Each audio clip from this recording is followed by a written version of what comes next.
విశాఖలో విద్యార్థిని అనుమానాస్పద మృతి తీవ్ర కలకలం రేపుతోంది. విజయనగరం జిల్లా డెంకాడకు చెందిన 11 ఏళ్ల మైనర్ బాలిక పూడి చంద్రిక కొన్ని రోజులుగా విచిత్రంగా ప్రవర్తిస్తోంది. దీంతో తల్లి అమ్మమ్మ కలిసి విశాఖలోని జ్ఞానపురం చర్చికి తీసుకొచ్చారు. ఏం జరిగిందో ఏమో కానీ పూర్తిగా చంద్రిక అనుమానాస్పద స్థితిలో చనిపోయింది. ఆమె మొహం చున్నీతో చుట్టి ఉంది. అలాగే నోట్లో గుడ్డలు కుక్కున్నాయి. విషయం తెలుసుకున్న తండ్రి హడావిడిగా చర్చికొచ్చాడు. తనకు తెలియకుండా కూతుర్ని ఇక్కడికి తీసుకునొచ్చారని ఆగ్రహం వ్యక్తం చేశాడు. కుమార్తె మృతిపై అనుమానాలున్నాయని 5వ టౌన్ పోలీస్ స్టేషన్లో ఫిర్యాదు చేశాడు. అయితే అసలేం జరిగింది, పాప ఎలా చనిపోయిందన్న ప్రశ్నలకు తల్లి కానీ అమ్మమ్మ కానీ ఎలాంటి సమాధానాలు ఇవ్వడం లేదు. దీంతో పోలీసులు వారిద్దరిని అదుపులోకి తీసుకున్నారు. చంద్రిక డెడ్ బాడీని పోస్ట్ మార్టం కోసం కేజీహెచ్కు తరలించారు. విశాఖలోని జ్ఞానపురం చర్చిలో 11 ఏళ్ల పాప అనుమానాస్పదంగా మృతి చెందింది. ప్రస్తుతం సంఘటన స్థలానికి పోలీసులు చేరుకున్నారు. అసలు పాప ఎలా చనిపోయింది ఏంటనేది కూడా ప్రస్తుతం సంఘటన స్థలానికి చేరుకున్నటువంటి పోలీసులు దర్యాప్తు చేస్తున్నారు. అయితే దీని మీద రకరకాలుగా ఊహాగానాలు వస్తున్నాయి.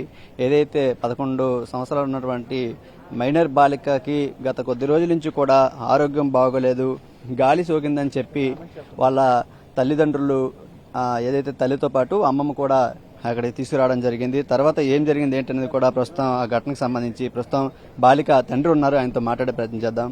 మీరు ఏ ప్రాంతానికి చెందిన వాళ్ళు, ఇక్కడికి ఎవరు తీసుకొచ్చారు పాపని? మాది విజయనగరం జిల్లా డెంకాల్ అండి. డెంకాల్ మండలం మాది డెంకాల్ మండలంలో బీసీ కాలనీలో మేము ఉన్నాం. నిన్న మార్నింగ్ నుంచి నాకు వాళ్ళు కాంటాక్ట్లో లేరండి. నేను కాల్ చేస్తే లిఫ్ట్ చేయలేదు. మార్నింగ్ ఏంటంటే కాల్ చేసిన తర్వాత ఫోన్ స్విచ్ ఆఫ్ ఇస్తారు. నేను మార్నింగ్ వరకు ఫోన్ రింగ్ అయింది. మార్నింగ్ నుంచి ఫోన్ రింగ్ అవ్వాలి. పాప చనిపోయింది వచ్చేసరికి ఆమెకి ఎటువంటి హెల్త్ ఇష్యూస్ ఏమైనా ఉన్నాయా, లేదంటే గాలి సోకడం ఏం జరిగిందా? అంటే ఏదో గాలి సోకింది అన్నారు. మరి ఇలా తీసుకొచ్చినట్టు నాకు ఇన్ఫర్మేషన్ కూడా లేదు.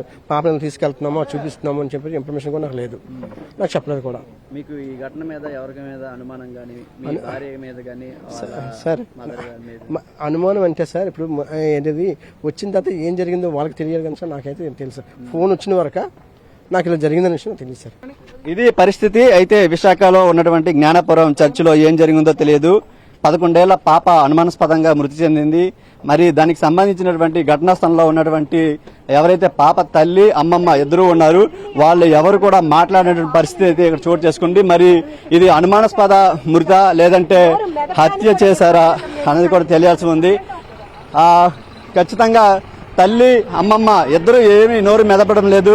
మరి జ్ఞానపురం చర్చిలో నిజంగానే క్షుద్ర పూజలు ఆ నేపథ్యంలో బలి ఏమైనా ఇవ్వాలనుకున్నారా, లేదంటే ఆమెకి ఏవైనా ఆరోగ్య సమస్యలు ఉన్నాయా, అసలు ఏంటనేది కూడా ప్రస్తుతం పోలీసులు అయితే కేసు నమోదు చేసుకుని దర్యాప్తు చేస్తున్నారు.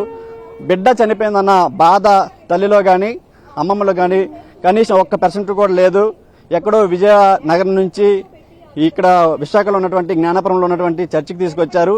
తర్వాత ప్రభువు ముందు ఏదైతే ప్రార్థనా మందిరం ఉందో అక్కడ పెట్టిన తర్వాత ఆమె ముఖం చుట్టూ కూడా పాప ముఖం చుట్టూ కూడా ఒక స్కార్ప్ చుట్టి ఊపిరాడకుండా చేసి నోట్లో కూడా గుడ్డలు కుక్కినటువంటి ఆనవాళ్ళు అయితే అక్కడ కనిపించాయి. అయితే వీళ్ళు మరి ఏ ఉద్దేశంతో ఆ పాపకి అలా చేయాల్సి వచ్చింది, దీని వెనక ఉన్నటువంటి అసలు నిజాలు ఏంటనేది కూడా మనకు తెలియాల్సి ఉంది. విశాఖలో చోటు చేసుకున్నటువంటి ఈ దారుణ ఘటన వెనక మరి ఏం జరిగింది ఏంటనేది పోలీసులు చెప్పాలి. కెమెరామెన్ రావుతో చిరంజీవి, ఎన్టీవీ, విశాఖ నుంచి.